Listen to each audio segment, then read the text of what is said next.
So have any of your friends listen to our interview? I think so. I don't have too many friends, but I think one did. Oh, that's cool. Hey, one's better than nothing, right? That's right. That's what they say. Unless it's herpes, then you definitely none is better. Yeah. I missed something here. Came Vic's in at a weird time. Yeah, Vic's herpes. I'm looking forward to discussing The metal albums of the 90s. Yeah, this is an interesting little trip back. It's going to be a good list, I think. Yeah, I tried to throw some little bit more obscure stuff on here and there just to mix it up a little bit. Just to be contrary, because you can. Yeah, you know. It's the way to do it. I did mine differently too, because I wanted to be a dick, like being like. That's part of metal, you know. That's right. Well, Mark, as our producer, has really, really failed to, let you know exactly how this was going to go. Man, you're supposed to prep our guests. It makes for a more interesting thing when somebody's completely off guard. And there was some confusion there, and that's why Mark said, "Yeah, that's what I want you to do it, because there's got to be some agony in metal." Now that we got our incontinence issues out of the way, gentlemen. Yeah. Okay, you got your bag. I got your bag emptied in case I need it. I got my sack. Yeah. Your sack is emptied. All right. Yeah. I had a little help with it. Yeah. Sorry. That pause was a little too long. Like, you're gonna do the thing. Okay. Begin. I just like to have a couple seconds to trim. To compose yourself. Yeah. Get in character. Get into character, Mark. Let's do this. I am Montag, master of illusion. What goes up must come down, but not always. Hey, I'm Chop Top. Slunkmeister. And Vic. And you are listening to Heavy Metal.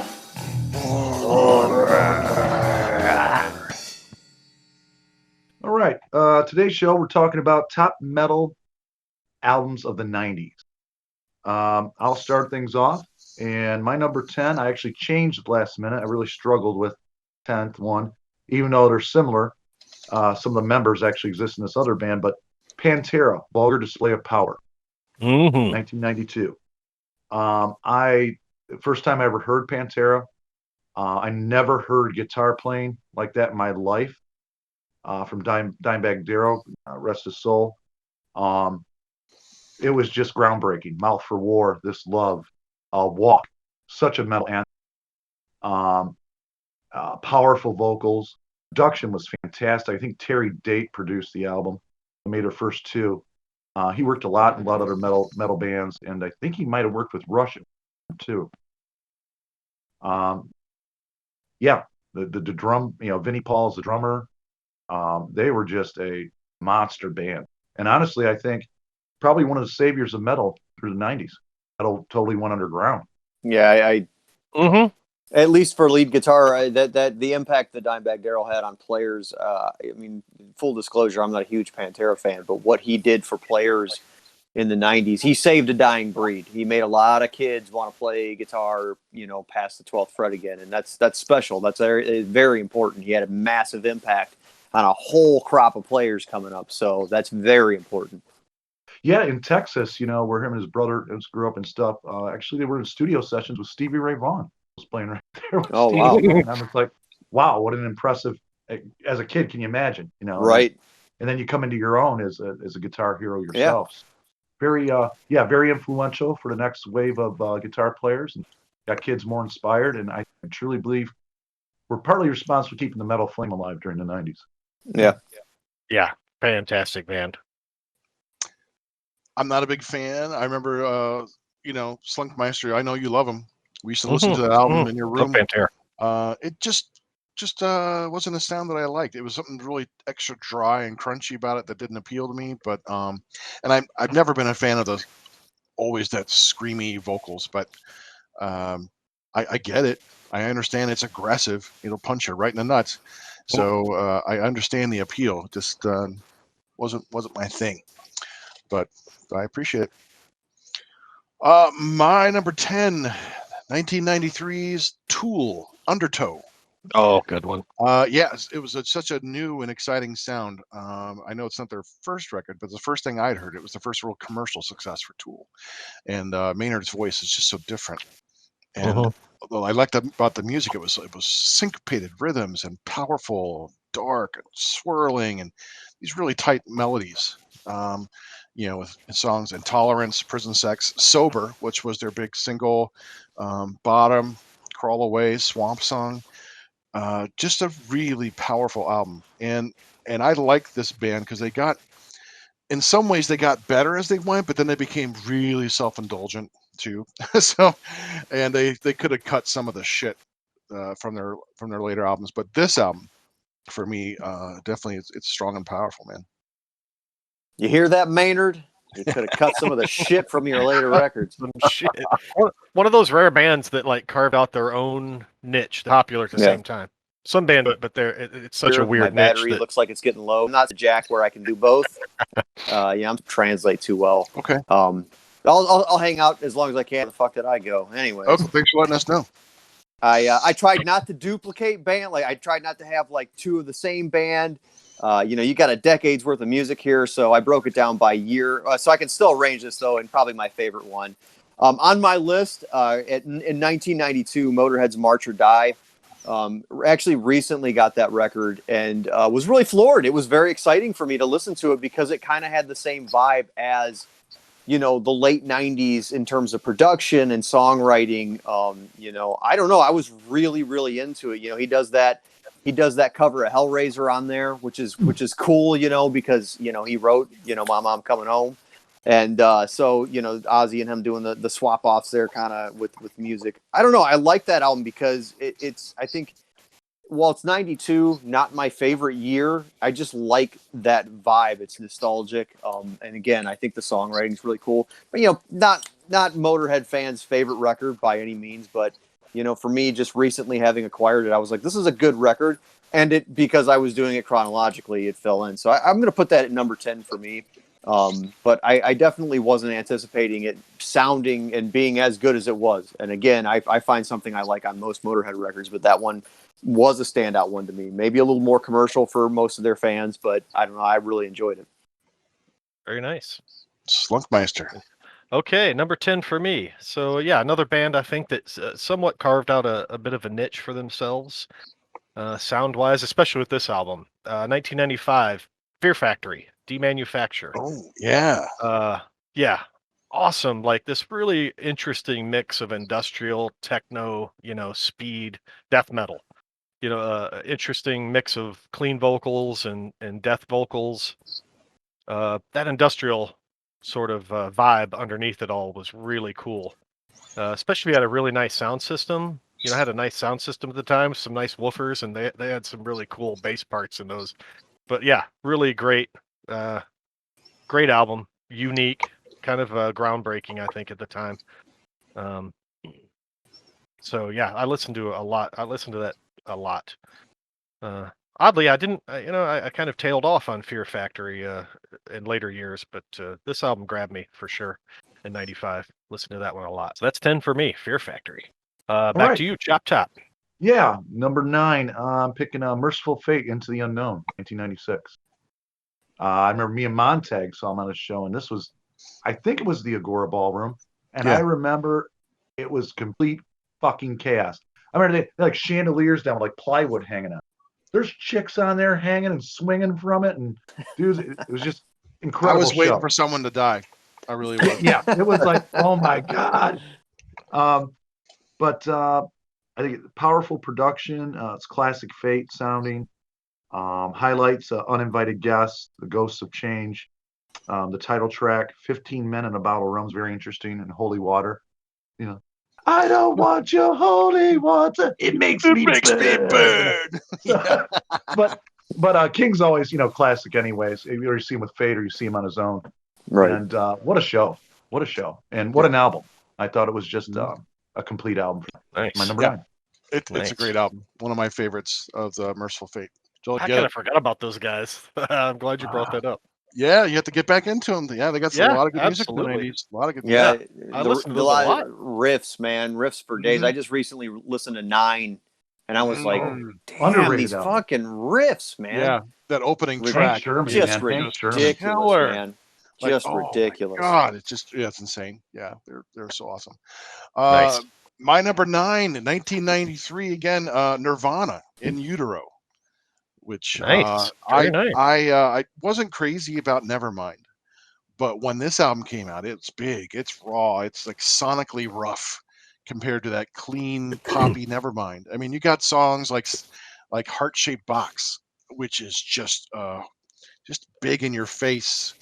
Rape Me, Dumb, Milk It, Friendly Radio or Radio Friendly Unit Shifter. I just love that song. It's just a song that makes you just want to it's a hard, aggressive, as heavy as any other metal album I can think of. This grunge metal sound. I think it's their best work, and so sad what happened to Kurt Cobain afterwards. But my God, this album was just stellar, and it is 30 years later. It's still every bit as good and fresh sounding as it was then. So there's my number 9. Nice. Good pick. Thank you. Vic, off to we you, still man. got you. Yeah, We number still got 9. ya. I'm Number still here. 9. I'm still around. I'm going to go with 96 Halloween's Time of the Oath. Mm. Again, I'm throwing this together like last second because I did it wrong. So I'm just scrambling to try to figure out, because these are all, I love all these records. I made sure they were ones I like. Time of the Oath has a lot of my favorite Halloween songs on it. 96 was a weird year trying to find something in 96. So I was happy to have stumbled across that, and for the life of me, I'm dropping the songs that I know that there's at least half the record I really enjoyed, because when I pulled it out, I was like, I got to make sure that some of these songs stand out tracks, and I'm drawing a blank right now. Forgive me, but that one did top, because there again, the 90s had a lot of real weird years that had 97 was a pretty good year for metal. There was a lot of metal releases that year, and a lot of them were really good. 96 was a weird year, so that was a tough one for me to find, and I know that's not playing by the rules correctly, so I wouldn't even ran into this issue if I'd have been doing this right. But that's gonna be my number 9, I think. That's strike 2, Vic. Right. Nice. I know. I'm going. Well, when I'm gonna get that third strike. Don't you worry. I'm going to get as much as I can get in before my battery dies. That's right. That's right. Yeah. All right, Slunkmeister. Yeah, number 9 for me, 1998, Iced Earth, something wicked this week. Oh, great record. Love this band, love this record. Yeah, this one coming off of Dark Saga, the band got kind of they got some criticism here for kind of going light. I mean, their early stuff, Night of the Storm Rider, Burnt Offerings, really heavy stuff. So Dark Saga was a pretty big departure. Great album, I still love it, but so they ramped it up a bit here, a bit more, a little heavier. Yeah, Burning Times is a great song, man. Yeah, great song. Great song to play on live. guitar, Yeah, just one of those songs you crank to 11 and bang your head, because, just great tracks throughout. Something interesting here on this album, the last 3 tracks, that Something Wicked sort of story that Schaefer came up with, this sort of alternate Earth story, the end of the world. Right, yeah. Yeah, so and then later he would build on that with Crucible of Man. Framing Armageddon first. Yeah. Yep. And at that point, Ripper Owens had joined them, and so he re-recorded that original trilogy with Ripper on vocals, right? Presumably for continuity reasons. Yeah, as a little EP. I want to interject that we all know John Schaefer does some silly things, so. Yeah, that's the most volatile lineup, man. He'll be lucky he'll be able to, by the time he gets free, he'll be lucky he'll be able to record a fucking album in a garage. So, unfortunately, so Schaefer, all that aside. But, yeah, really. Nonetheless, great discography track list. Yeah, absolutely. Mm-hmm. Yeah. Separate the art from the artist. That's not that difficult. Yeah, they're phenomenal. Just a crazy band. It's like Iron Maiden on steroids. So in a lot of ways, they were just super fucking heavy and crisp. And love Barlow's vocals. Just an awesome Yeah, Awesome Schaefer's riffing was really influential on me early on. I mean, Okay. I learned how to play Iced Earth, and I learned how to play, Burning Times. Those are songs that I was just like, Iced Earth in particular was like, I got to figure this song out, man. That picking's too cool, man, and it had a massive impact on me. It was like, that, and so I always, the guy might be a little crazy sometimes, but he wrote some great music, and that's all I'm concerned with. Super fast staccato pick, just unbelievable rhythmically. Unbelievable. Super unique. He was there again. That was very unique picking style. People weren't doing that. The way that his attack was very unique. His picking rhythms. I mean, it. You can listen to Master of Puppets and you can listen to Artillery's By Inherence, all the tech thrash stuff, and it still wasn't like that. John was doing something different. Right on, man. Cutting edge. Doing something different. So really, really cutting edge. Yeah. Now, Vic, if you headphones go out, plug them in, charge them up as much as you can, and come back in. Okay. So I don't want you to leave and not come back if you can. Don't worry. Don't worry about me. Don't you worry about me. We want you to hear our list. Don't you forget about Vic. That's right. That's right. That was my 9. Chop Top, you're number 9. All right. What do you got for us? Number 8, actually. Number 8, yeah. King Diamond. Oh, you started. Yeah, sorry about that. Right. It's all right. King Diamond, 1998, Voodoo. Mm-hmm. Oh, yeah. Such a good one. Loa House, Voodoo, 1 down, 2 to go. Maybe my favorite track on there. Cross of Barren Semity.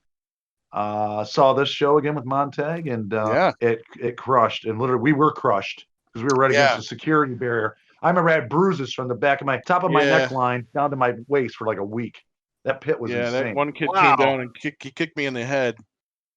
And he was a little guy out of the air out of nowhere. Cracked me in the fucking noggin.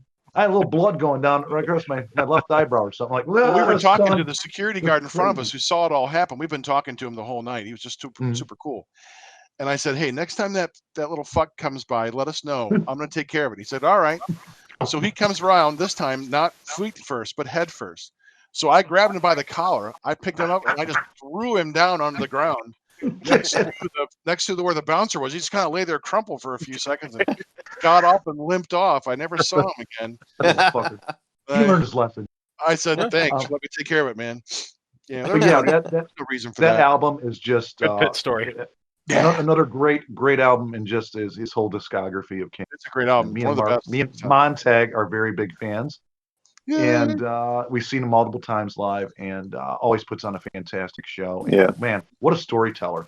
Yeah, with those albums. So, speaking of, have you seen the graphic novel, Abigail graphic novel coming out? I just seen that advertised. I am very interested in getting that. That looks wicked. Very nice.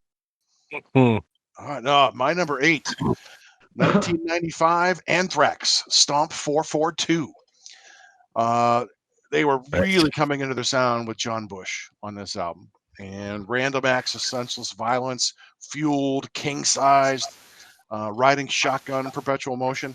Just a monster of an album. It just from top to bottom. Tester, that last song. Oh, yeah. It's such a powerful album. And I think a lot of people weren't giving him a chance when John Bush came in because he's not Joey Belladonna. It's a completely different sound. Yeah. But boy, did they make it work. And I think that's my favorite album of the John Bush years because it's so aggressive. Such a big sounding album. Yeah. Great pick. All right, Vic.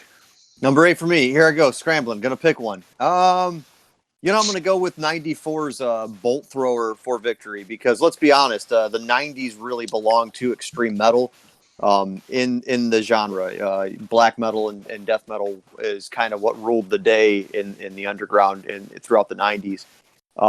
And Bolt Thrower, I wasn't really big into death metal for a really long time, and it took me years. And I had one-off stuff here and there, and I kept it for posterity's sake. Now I enjoy it now, so I'm glad I hung on to it. But Bolt Thrower that's something entirely different, man. This is just the embodiment of war. In music, and if I'm not terribly mistaken, I mean a lot of their lyrical content is Warhammer themed, if I'm not grossly mistaken, and I could be. But for Victory was my first foray into their sound. Bought it used for like $5, and I was like, "This is fucking great. This is great." And I've been a fan of them since. got to see their last show in Canada several years ago. I think it was the London Music Hall. Razor opened up. I mean, what a fucking show, man! It was insane. It was awesome, and I love them. And you know, what would a '90s best of be without, you know, A, death metal, but B, bolt thrower in particular. So Excellent. Right. Okay, over to me here. My number 8, 1997, Grip Inc. Nemesis. yeah, Love these guys. So yeah, this was a tough call between this and Power of Inner Strength, their debut album. But okay, yeah, you can't go wrong either way. I mean, big, rich sound, heavy. yep, Just and if I'm not wrong, is this Lombardo's first yes, after Slayer? yep. So, yeah, Lombardo in there. I mean, he's going to lift up any band that he's in. Yeah, just Montag pure- got his drum, Yeah, drum, Chop Top. drumstick. I saw them on that tour. On that tour. Oh, nice. And he's Nice. like, I love you, Dave. And he's like, It was like, where was it at? It was downtown. It was in the Peabody's. Peabody's. There was Yep. nobody there. We got there about a little early, and there's Voldemort Sorcha in the corner. Yeah, we got to speak to him. Really cool We guy. talked to him for like Really an nice. hour, just hanging in. Yeah. Coolest guy ever. You That's know? awesome. That's Yeah. where I yelled to Dave on the stage. I went, Dave, I want to have your baby. And I saw him look down. He's laughing. Oh, man. I'm like, he saw me. He heard I love me. you, Dave. He acknowledged me. Yeah, Dave, I love you. Right. So I'm sure they wanted to get the fuck out of Cleveland. So yeah, before he got raped or something. That's right. Yeah. Yeah. Some lunatic That that wants big to guy take it. wants me. Great show, though. That's a One. good album, man. Good Great album. choice. Yeah, Yeah, great it was album. Slunkmeister. Gus Chambers vocals, just Mhm. awesome power metal voice. It's got some, it picks up from their first album and does some interesting things. Is that the one with Scream at the Sky? Yeah, yep. Yeah. Oh, yeah. Yeah, Just a- really Rusty- interesting Rusty drum. Nail. Yeah. Rusty Nail. Another one. Yeah. Just Mhm. really great album. Great album. Yeah, love those guys, Grip Inc. So yeah, Chop Top, you're 8. Or no, I'm sorry, we're going into 7 Number now. 7. Yes. Might get some flack for this, but 1998's Godsmack Self-Titled. Still, to me, their best. Ooh. No, kidding. It's a You're great fired. album. I picked up this album. I didn't hear anything about them. Never heard a song from them. Just thought, just pick up an album. Oh, I'm gonna get a new album, and I just love it. It's very Allison Chains-y in their sound in some ways. I really like, of course, Moon Baby, whatever, their classic single, Keep Away, Time Bomb, Get Up, Get Out, Voodoo. It's probably the most Allison Chains-y kind of song that you could attribute to. And they put on a good show. I saw them at one of the Ozfests, and they were on main stage, I believe, during this album. It was just crazy. People were picking up mud and flowing. It looked like mosquitoes in the air. It was just totally covered the whole bed. The lawn with just flying sod everywhere and stuff. But man, Well, it was to an just it was Ozfest cool. like that once. Yeah, it was just really just different, heavy, but it had some similarities yet to some Allison Chains, which that was my number 7. All right. Yeah, nice. Yeah, those guys early on grabbed my attention too, and I don't know, I got bored with them pretty quick, I think. But you're right. Great album. That was I don't know. I fizzled out. Still on their best. Godsmack. Yeah, their best album. All They're right. kind of like the Creed of a heavier Creed. You just after a while, you're like, oh, okay. Can you take me This is what they are. higher? I'm going to take you higher right now. Okay. My number 7 pick, 1994, Testament, Low. Oh yes. Oh, man. Chuck Yes. Billy, boy, his voice. I heard this, and then Testament, Low, man. I think, is my favorite track on the album. I mean, it's a good album. But then Low, when they hit that chorus, it just makes me want to headbang all the way down to my abs. I'm like, oh, fuck, I'm feeling it in my gut. Low, Hail Mary, Trail of Tears, another great ballad about the plight of. Yeah, and this is coming off of Souls of Black, the Right. Ritual, so some really commercially the Ritual driven albums. It was I think the Ritual, and then they Chuck Billy went more death metal. Now, see, I prefer Chuck Billy's singing vocals than I do his death metal vocals, but he found nowadays he's found a happy medium between like classic Chuck Billy and cool ultra tough sounding Chuck Billy.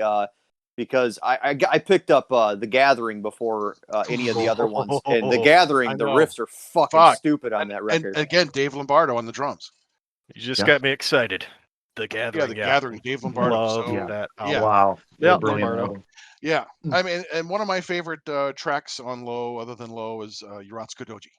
I mean, anytime you write a song about hentai and tentacle porn, I'm there. You know, I mean, it's just got to make a top 10 list somewhere.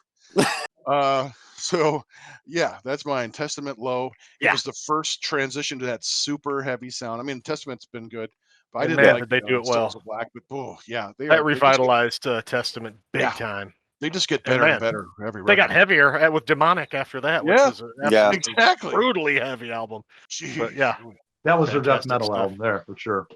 Yeah, Vic, on to your number 7. Is it, what number are we on? Number 7. Is it 7? All right, here I go. Another well-planned list pick. I'm going to go with 95's Osmosis, Ozzy Osbourne's Osmosis. Real, it's that album's always stuck with me for a long time. I like the songwriting on it. You know, Perry Mason, and it's always been a standout track to me. It's kind of silly, but I mean, it's cool. And if I'm not mistaken, it was one of the last with Zakk Wylde on it. I don't know if that was that or the next one was, but he wasn't in the band much longer after that. And then Ozzy completely fell apart as far as I'm concerned, writing wise. I haven't liked anything since. But that album was real cool. It was like one of those like, okay, you know, this is a lot of money going into this. The writing's here. I thought it was, you know, it's an easy start to finish kind of record. My last favorite Ozzy record. I actually don't have it. I bought the one after it, and it had like one good song on it, and that's one that I was like, I don't need this for discography's sake. I'm getting rid of it because it's terrible. But I thought it was a really good record, and it was 95. So there's that. There's my 7. Nice. Okay, 7 for me. So okay, I'm gonna throw a question out. I want you guys to just throw out an answer. First thing that comes to your head. This album. This covers topics such as depression, pain, anger, antisocial behavior, drug addiction, death, war. Dirt. What is Dirt? Allison Chains. Dirt. 1992. Great call. Excellent. Perfection. Absolutely. Yeah. Awesome album. Mm-hmm. You know, it's one of those albums that's like it's more than just the sum of its parts. Like there's magic here in this album that stands it apart from just a good album, you know, to something different. And this one definitely captures that. You can't really define it; you just know it when you hear it. And I think this album did that. So yeah, I totally agree. Yeah, it is a near perfect album. Mm-hmm. It is their strongest dark, for sure. So depressing. It is very dark, very metal. So, you know. Oh yeah. Junkhead and Dirt itself. Dirt's a great album. Angry Chair. You know, Wood. Boy, you know, it just, and Rooster. Just again, powerful. Yeah, Down in Hole for me is just like, oh god. That's just very funny. That Down in so good. Beautiful. Yeah. Mm-hmm. Good pick, really man. Good pick, Slunk. Oh, thank you. All right, Chop Top. We're down to 6 now. We're moving right along here. We're moving. Number 6, 1991, Fate's Warning Parallels. Oh, yeah. Produced by Terry Brown. He worked with Rush and some others. Great production, top to bottom, perfect. It was the biggest seller actually in the U.S. I think it cracked actually number 20 in the Heat Seek chart for Billboard. Oh wow!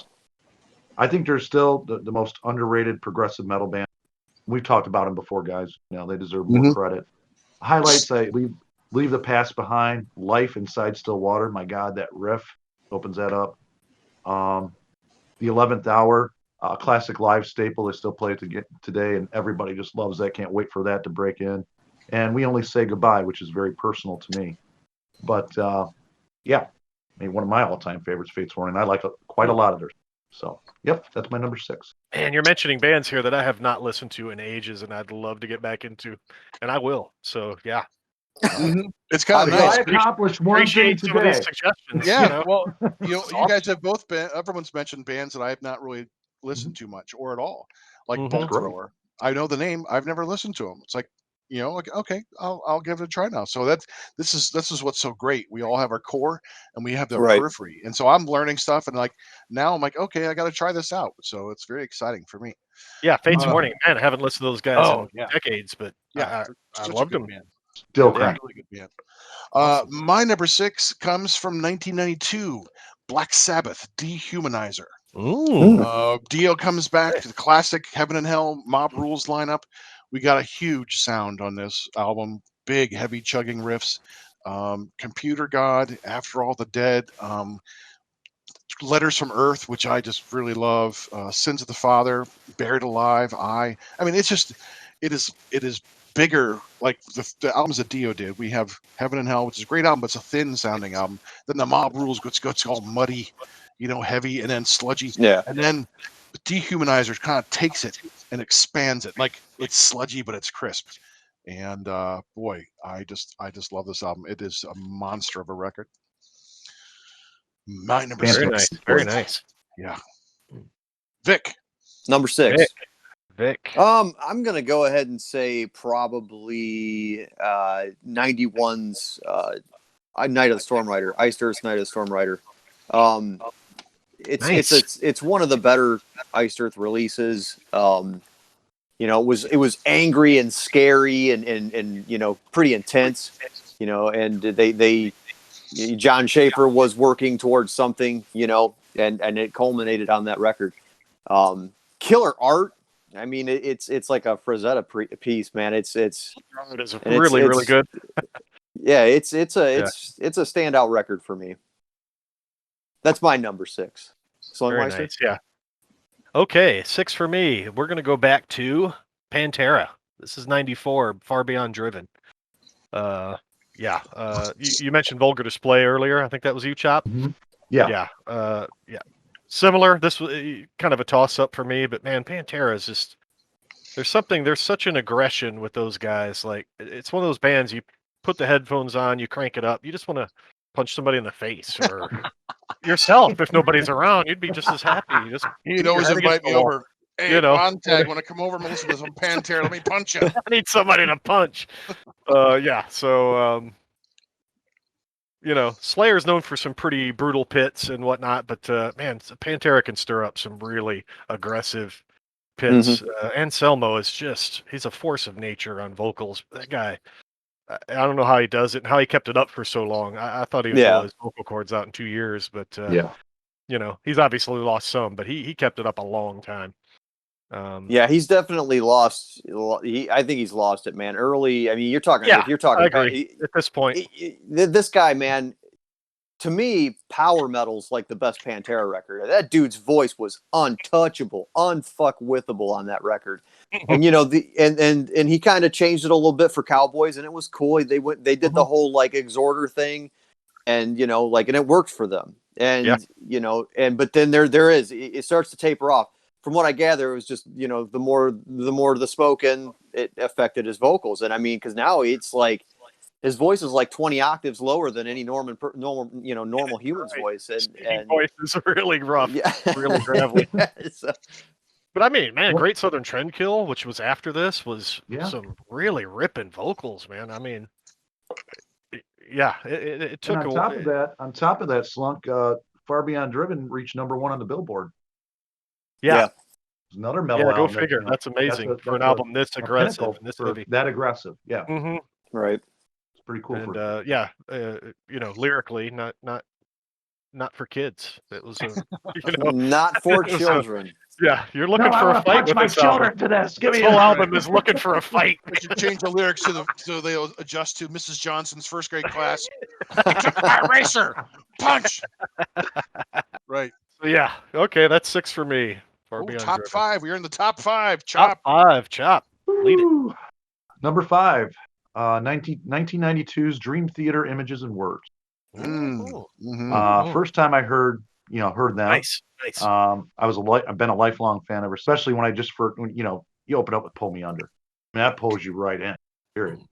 And it just starts. That put him on the board right there. That got everybody's attention. Take the Time. Another highlight for me. Very Rush influenced. You can see that in that song. Metropolis Part 1. Wait for Sleep and Learning to Live. Just a fantastic album. Mm-hmm. It's got me into Dream Theater's amazing. They just get better as they went. The 90s into the 2000s is just one of those bands that they're not a passive listening band. You have to be actively listening because there's just so much. But they can do it. They do it too, but they still have good hooks in their music. They still have, they'll stray off and go crazy, and they always bring it back though to these really nice melodies, really nice choruses, and so it doesn't become just a big slog of craziness. jazz fusion or something. It's, although their album, always their bring it back. concept rock opera album, The Astonishing, is a big astonishing piece of shit. So I that is just pure disagree, but boredom. okay. Okay, I'm sorry. We'll talk about that off the air, It's better. Slunkmeister, It's better. but that, We lost Vic. We It's lost better Vic. than Mindcrime 2. Well, no, oh, maybe yes, not. okay. I Boy, will that's put a it tough there. one. That's a tough call. I will give you that. That's a tough call. It wasn't my I favorite. just found but- myself bored with that album, but we'll talk about it. Oh man, it had some great tracks on it. Anyway, yeah, Thank we're you for straying trying to off do- this subject. So I guess we're gonna have to Sorry. continue without Vic. Okay, well that's too bad. But yeah, I'm glad you brought up Dream Theater. My favorite band of all time. Period. There's no question about it. One of my favorite. I loved Maiden for many years, but I love Dream Theater. If I had to listen to one band the rest of my life, that would be them. Oh, I go see them anytime again live with all you guys. I mean, that Detroit show was phenomenal, wasn't it? That we was were getting great. like, okay, we got to sit down, right? Yeah, so, we're getting exhausted just watching them. Yeah, and they're playing their balls off. Yeah, I'm like, why do I bother with the guitar? Fuck it, I'm gonna trash it. I'm done playing music, you know. I'm inspired to quit guitar now. Thanks, John. All right. Yeah, it's just nothing you could do. I mean, it just they're just so good. Love me some Dream Theater. Mm-hmm. Okay, that was 5 for you. 5, yeah. Montag. My number 5 pick, 1993, Carcass, Heartwork. I knew you were going to put that. I was going to put that on the list. I'm like, I'm going to let Mark have that one. I'm sorry, Montag. Bleep it out. Bleep it out. They're going to know. They're going to know who you are. I know who I am. Identity. Yeah. I'm like, no, I'm gonna let him have that one. Yes. Well, as you know how good it is. I think it is their masterpiece. I love the album afterwards. They did this, the album came after this too, but Heartwork just focuses in, and it's where they left that guttural, horrible, from Symphonies of Sickness. I mean, just right to something which is more like what happened to the band Death, where they became more the melodic metal, progressive, and really evolved into something really stellar. Embarrassed Dreams, Carnal Forge, No Love Lost, Heartwork. The whole album. You can just read all the songs. Death Certificate, Blind Leading the Blind. I love that one. This Mortal Coil. Just such a good album. It's an album I was actually just listening to last week when I was writing. I must have listened to that album like 10 times in the course of like 2 days. I just couldn't hear it enough, And it's still a great album. So that's my number 5. Yes, sir. Since Vic isn't here, I think we should pick an album for him. I think let's pick one of our honorable mentions and throw that in for Vic. Oh, I didn't make any. Do you have any okay. I'll throw in an honorable mention for Vic. I was going to do like Donny Osmond Disco Train from the 70s, but yeah, take that, Vic. Come next time, fully charged. Great. I didn't keep any of my honorable mentions. I just kept it for a very tight list.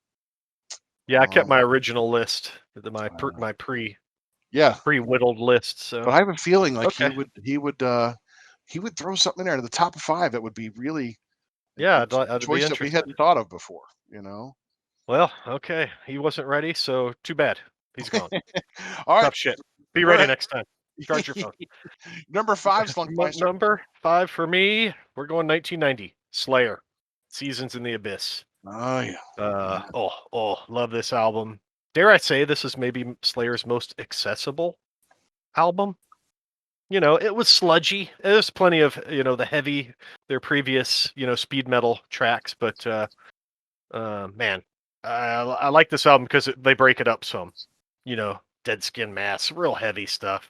Of course, War Ensemble just rips your face right off the bat. So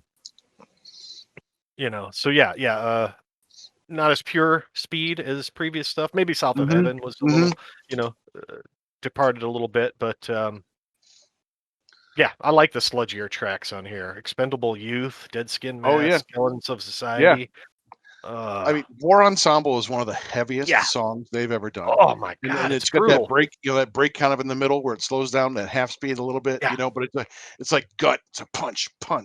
Yeah. And then Dead Skin Mask is just awesome. It is like it's creepy and dark and you get the voices, hearing Mr. Keen, you hear all that stuff coming in. Get me out of here. Yeah, exactly. Yeah, Awesome. and I remember. Yeah, that's the tour that Chop Top and I saw them on, and that would have been a good. yeah, Been a it great was show. that was a Guys, good can you show, hear me? and we can hear you. We can hear you, man. Okay, Welcome I have back. no idea what happened. I did not touch my phone that time. As long as we can hear you, that's all that matters. So. Yeah, we all don't. right, guys, We cool. can hear you. You're coming through just fine. Right. And then we saw them again in 2010 when they did the 20th anniversary of that album. Where they played, it was them and Testament and Megadeth, and they all played their whole albums of that bill. era. So Testament played. What a triple bill! What came out in '90 for Testament? Souls of 90. Souls, was that Peace. Souls of, no, Testament. Testament. 90. That was Souls of Black. Souls of Black. Okay, yeah. I think they played the Souls of Black, and then Slayer played their album, and Megadeth played all the Rust in Peace. Yeah, they all played their whole album. So that was. I went to that show. Pretty sure, almost positive. Yeah, I went to that. Did we go together? We might have. I feel like I went with someone I worked with at the time. Yeah, I don't think. No, I might have gone by myself at that show. I think Montag asked me to go. Montag asked me to go to that, and I couldn't make it for some reason. And I really regret that. I was slapping myself in the head days after. Yeah, that was a good show there. Oh, wow. Yeah. Yeah, we are doing our number 5 picks, Chop Top. Did you catch that one, Chop Top, my number 5, or did you get disconnected? No, I disconnected there after I talked about the my number 5 was Dream Theater Images and Words. Okay, so. Mine is Slayer, Seasons in the Abyss, number 5. So, and mine was Carcass, Heartwork. Number 4. Yeah, number 4. 1992, Allison Chains, Dirt. Mm-hmm. Enough been said already by Slunkmeister. Actually, it's more metal than what people credit them for. I think unfairly they were put under the grunge tag. Yeah. I think highlights for me: Them Bones, Damn That River, Rain When I Die, Down in a Hole in Wood. I mean, actually top to bottom. That was career changing for them and defining. Mm-hmm. I mean, you first had them come on the scene with Facelift, with We Die Young, and Man in the Box, but man, this one was top to bottom. Everything was stellar. Yeah, Man in the Box kind of got people's attention, but man, the whole Dirt album was really something special. Yeah, I agree. Mm-hmm. All right, my number 4 pick. This was one that Chop Top picked earlier. 1996, Merciful Fate, Into the Unknown. So yeah, we've all talked about it before. I love the uninvited guest. I love Listen to the Bell. I think my favorite track is 15 Men and a Bottle of Rum. It is a heavy, super heavy song with great time changes. And then Into the Unknown, title track. That's a really great song as well. So Dead Time is kind of funny, but a little tongue-in-cheek humor there, as with the King always. So yeah, we've already talked about it. There's my number 4. Great. How about you, Slunkmeister? 4 for me. So here we have Dave Lombardo making his 3rd appearance on my list here. This time with 1999. We mentioned earlier, The Gathering, Testament. Oh, yes. Oh my God, just absolutely love this album.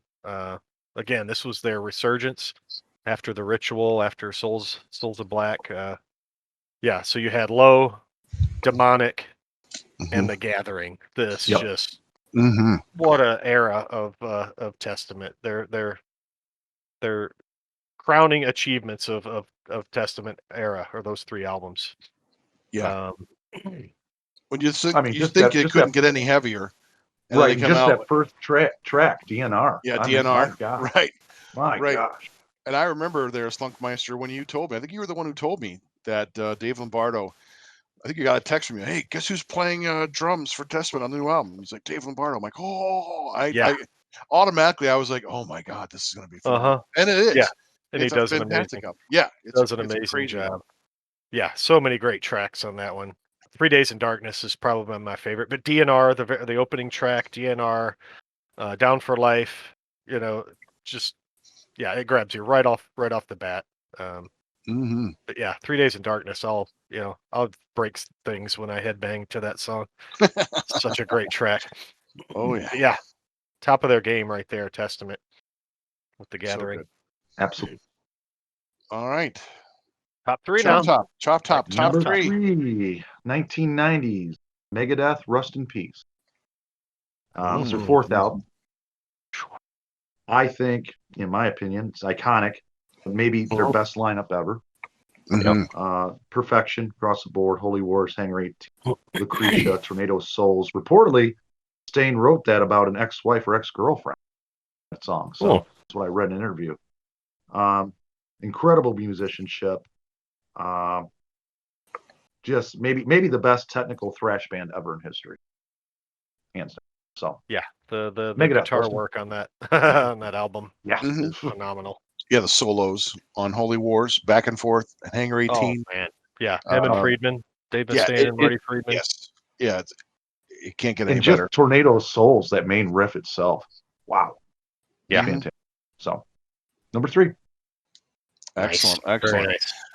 My number 3, 1990, Judas Priest, Painkiller. They got a new drummer, and boy, you could tell that opening riff on Painkiller, which I think is one of their best songs of all time. It is just shred from beginning to end. Rob Halford hitting those high notes like he hadn't hit, it seemed like, in a decade. It's kind of reminiscent of of Nico when he joined Maiden and they let him eat pumps Larry him up Eagle's a hair. notch.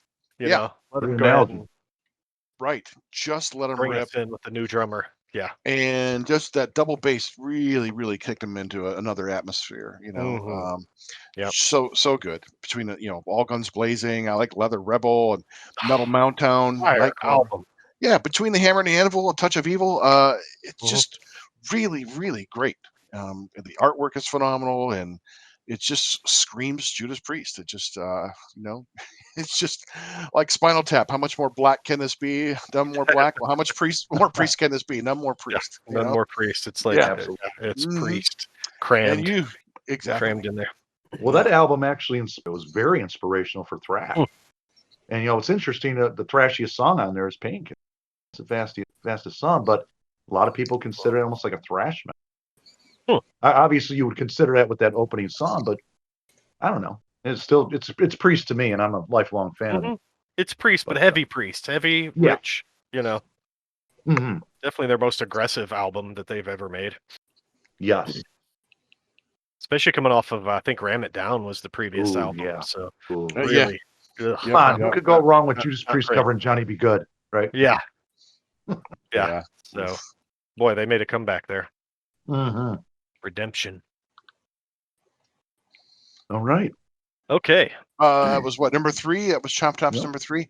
My number. Oh, number down. That was your number number 3. I've still got to do my number 3. Oh, that's right. Number 3. Right. Yep. Right. For me, 1999, Dream Theater, Scenes from Memory. Or I should say Metropolis Part 2. I almost chose that one, Slunk. Yeah, it was hard.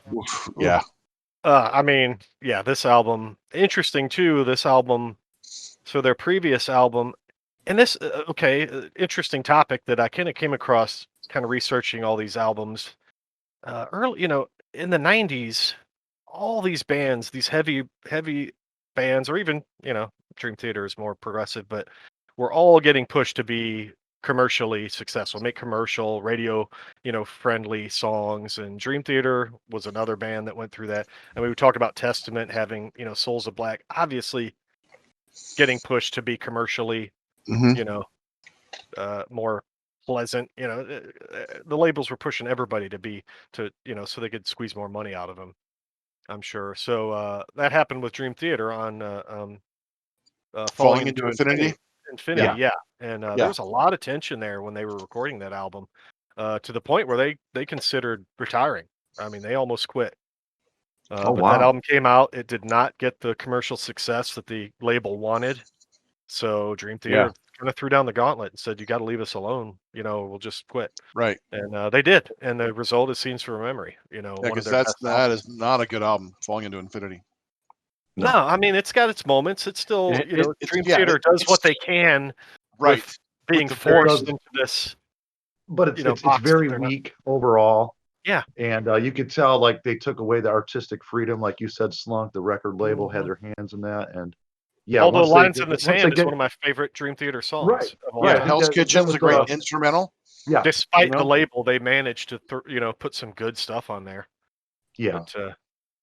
But, but it was very evident that they were getting pushed into a direction they didn't want to go. So, leave them alone, and they put out Scenes from Memory, which ironically was way more commercially successful than Falling into Infinity. And well, it's a fan favorite, and I know that they played the album entirely by itself, and plus, I mean, the opening, just the home, that song itself. Oh, that's home heavy riff, right. And the dance. Wow, I love the Dance of Eternity.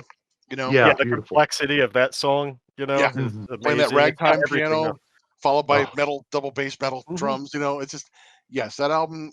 Another concept album, which of course we love. It's like their pinnacle of success. It's like they're showing, look what we can do. They really hit it in every way on that album, and with the ballads, the heavy stuff, the strong story.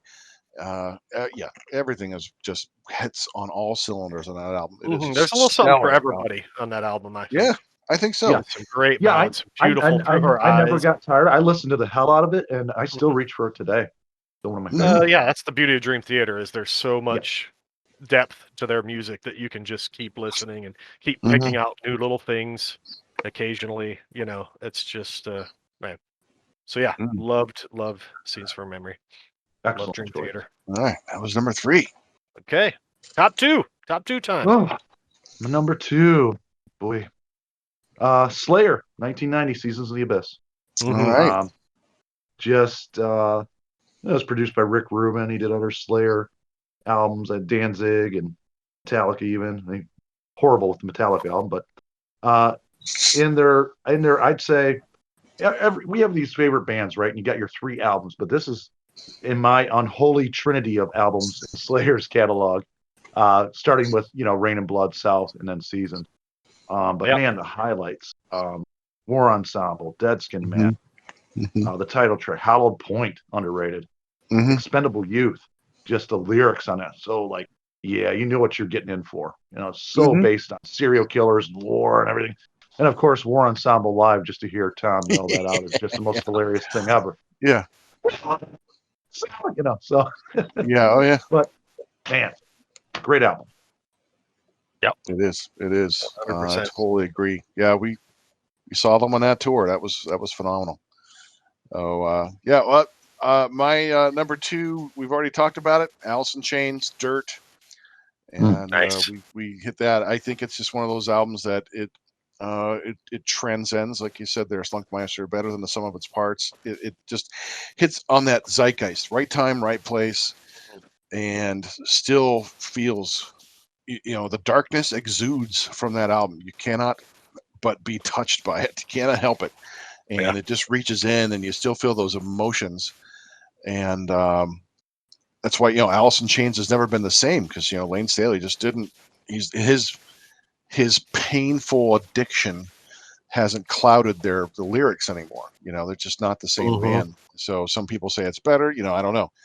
But just a masterpiece, and great album. We've all love it. 100%. That was my number 2. How about you there, Slunkmeister? 2 for me. This is where Rust in Peace comes in, Megadeth. To me, this is the best Megadeth album. I think it's the cherry on top of the early Megadeth stuff, before they would sort of transition a bit sound-wise with, Countdown to Extinction and on. But man, Mustaine and Friedman here, this is guitar first throughout, these guys just lead the way. I honestly can't hardly think of a more guitar-driven album than this one off the top of my head. This is so good, so throughout. So there you go. Rest in peace, number 2. Absolutely. Nice. That lineup was lightning in a bottle. And like I said, arguably lineup you ever had. Me and some friends from work saw those guys in Cleveland venue. We went out afterwards to a club, and we had our knockoff Megadeth T-shirts on that we'd bought for cheaper outside, and some people spotted us with our shirts. They're like, "Hey, you guys like Megadeth, huh? There's the drummer over there." And sure enough, Nick Menz is sitting there at the bar. So we went over and hung out with him. We hung out with him for like an hour. Did some Jaeger shots with him, and he kind of gave us some shit for having knockoff T-shirts. But it was the coolest thing, man. We just hung out with. Yeah. Oh, that is such a cool story, man. It was. It was a lot of fun. Just to hanging out with Nick Menza. That's a great story. Doing shots with Nick. That was cool. Did anything come up? No, well, he did. I ask mean, my like, buddy. well, you with you and Jägermeister. Oh, right? no, I kept my okay, Jaeger down that night. All right. Kept my Jaeger down that night. Just had to check. Reasonable. Didn't know if Nick Menza wanted to write a song about it or something. Yeah. Oh, yeah. Great story. Anyway. Mm-hmm. That's good. Well, funny thing is, he was asking my buddy. He's like, he's like, how I can get a hold of some of the white stuff. Oh. And my friend thought he meant women. He's like looking around. He's like, look, they're all over the place, man. It's like, no, the other white stuff. He's like, nah, I can't help you there. So yeah, Nick was looking to score that night. Oh man. Yeah. That's kind of sad, Yeah, it was. You would think they have a road manager who'd do that stuff for him. I mean, that's what he had a guy about. Yeah. That's what Lemmy did. Lemmy for Lemmy Kilmister did that for Jimi Hendrix. Scored his drugs for him. Yeah, Weed no stuff. kidding. Yeah. Oh, That's how he got a job working for them. That's how he started. No, he's asking my buddy Larry if he could get him some of the white stuff. So wow, that'd be scary. You wouldn't trust somebody to like cut it with something that would kill you. No kidding. Yeah, just out at a random club. Like when I know the Black Sabbath was recording one of their Wonder albums. Anyway, they had airplanes flying from South America, airplanes full of cocaine that they were getting in, and these were being flown and charted by the government. The DEA. Oh boy, were flying in planefuls of cocaine for them. I think they said they spent more money on cocaine than they did recording for the album. Yeah, they used to sit around, I guess, at the tables with those gigantic cereal bowls of Coke, and they just smashed their face in it, pull their face back up out of it. That's how bad to have it for everybody. Yeah, and then and back then it was all pure and the good stuff. But boy, goodness gracious, trying to score that. That's crazy. Wow. Ooh, so that was that number 2 for you, Slunk? 2. Number 1. Number Chop 1. Chop. Here it is. Ozzy Osbourne, No More Tears. All right. Wow. A little surprised here. Production. Possibly Ozzy's greatest lineup since the Blizzard and Diary of Madman era. Oh. I really thought Zakk Wylde was really coming into his own. Of course, he did No Rest for the Wicked when he first came in with Ozzy. But man, the highlights: Mr. Tinker Train, I Want to Change the World, Mama, I'm Coming Home, the title track as well, Road to Nowhere. And I remember Lemmy actually co-wrote the song Hellraiser for Ozzy for that album. And then I think Motorhead went on to do it on, like Vic had talked about, March or Die. Right. Put it on that. So I believe it was first on the No More Tears album. But this just, I just love this album to death. I never get tired of it. This is, I think, one of his best work, and it ranks right up there with Blizzard, Diary, and Bark at the Moon. All right. Very nice. Yeah, nice pick. Mine, we've already discussed. My number 1 pick, Megadeth, Rest in Peace.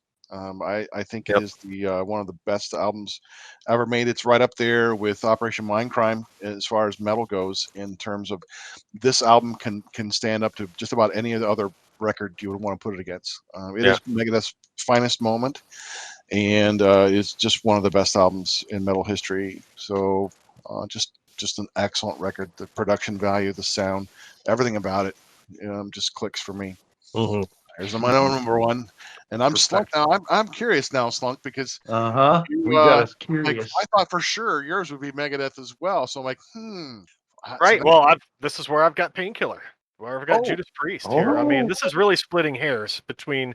To me, these are the two crowning achievements of metal in the '90s. Rust in Peace, Painkiller. Imagine a year where we have those two and throw in Seasons of the Abyss all in the same year. It's great. Hard to argue. Hard to argue with that. Yeah. But yeah, I mean, again, we talked about another band coming off of these attempts at being commercially successful. Turbo in '86, Ram It Down in '88. They both, I don't know, failed, in my opinion, to achieve that. They're trying to walk this line between being commercially viable and being who they really are. And So out of that comes Painkiller. They just threw it all that shit to the wind and went for it, and it made their best album ever. Yeah, by far the heaviest, most aggressive thing they'd ever done. And the sound is great too. It's a great sounding album. The mix, the value. So rich and big. Yeah. Right. Yeah. I think Nightcrawler is so underrated as that breakdown where, and then it just builds right back up and Halford's screaming and comes back in and just pummels you. It's like, what a great track. Yeah, Halford at the height of his prowess here. So I mean that Rust in Peace, take your pick. But those are, I think, by far the two best metal albums of the 90s. Great choices, guys. Yeah. I feel exhausted. Do we have any honorable mentions? Because I have a few. I do too. Yeah, go ahead, man. Okay. Go ahead and start one. Let's start at 20, and I reduced it quickly. I didn't keep mine, so go ahead, Chop. What do you got?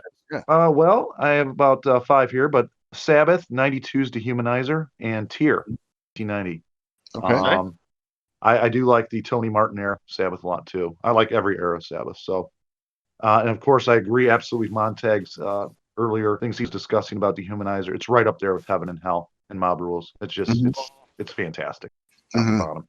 Testament, The Gathering. Couldn't believe I didn't put that in my top, but wow. Wow. Bruce Dickinson, Accident of Birth, 97. Man, I toyed with that one too. That is a great The return album. of Adrian Smith. We saw that tour, Montag. That was and Chop Top. What a show. Or Slunkmeister was there too. Oh yeah, that's right. You were up there with the Odeon. Yeah.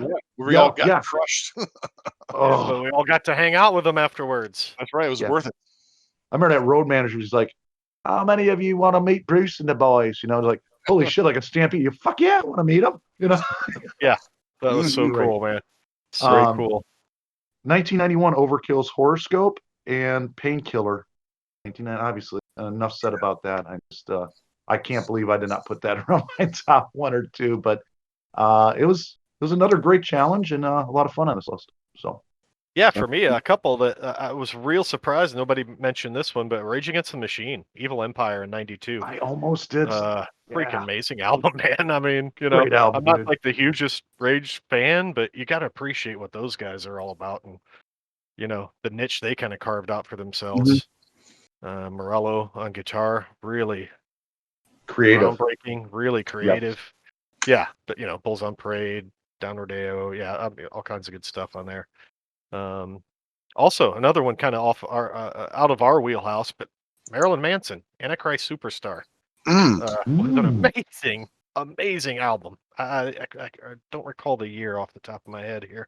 Forgot to write that down, but that was another one that was I don't really follow him outside of that, but that one single record was amazing. And then I'd be remiss if I didn't mention Sabotage, another one of my favorite bands. I almost did that too. Dead in '95. Yeah. Love Sabotage. I almost put Streets Rock Opera in there, and also when Zach Stevens started them on Edge of Thorn. Thought it was a really powerful album. So that was difficult. All right. I have a couple. It's stoner metal band called Caius, and their album. Yeah, I don't know if you've ever listened to them, Slunk. Have you ever listened? Oh, I just got into them recently. In this past year, and it's an album from 1994 called "Welcome to Sky Valley." So if you're going to give them a chance, listen to the song called "Gardenia." That's their opening track. It's like sludge doom metal. They call it stoner metal because they write songs about pot and things, but it's like a sludgy doom metal. There's a couple other Trouble album. I think the Plastic Greenhead I would also add in that list, which is a great album. But yeah, Caius, Welcome to Sky Valley. If you're into the stoner metal kind of thing or that sludgy doom metal, they really that's a good album. I agree with Montag on that.